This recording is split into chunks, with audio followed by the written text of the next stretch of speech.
shall receive power. September 17. Daniel.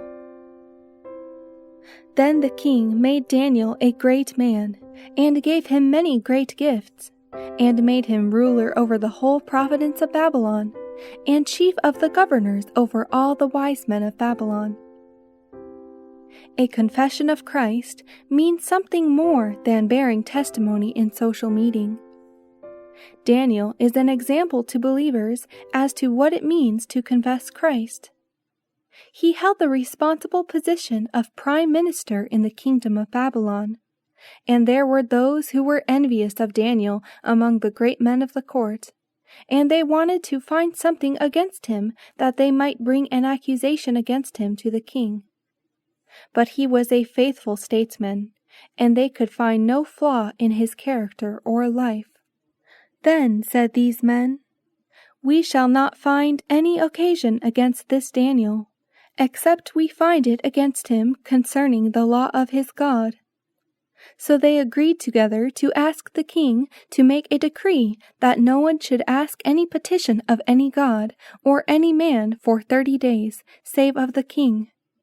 And if any disobeyed this decree, he was to be cast into the den of lions.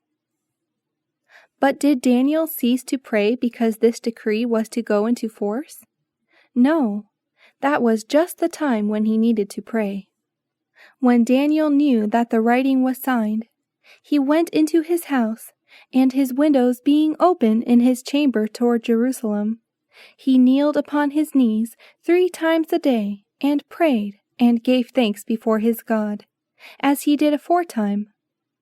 Daniel did not seek to hide his loyalty to God. He did not pray in his heart, but with his voice, aloud, with his window open toward Jerusalem, he offered up his petition to heaven. We may know that if our life is hid with Christ in God, when we are brought into trial because of our faith, Jesus will be with us.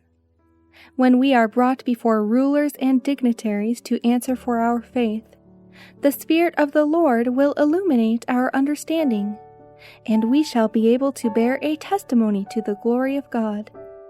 And if we are called to suffer for Christ's sake, we shall be able to go to prison, trusting in Him as a little child trusts in its parents. Now is the time to cultivate faith in God.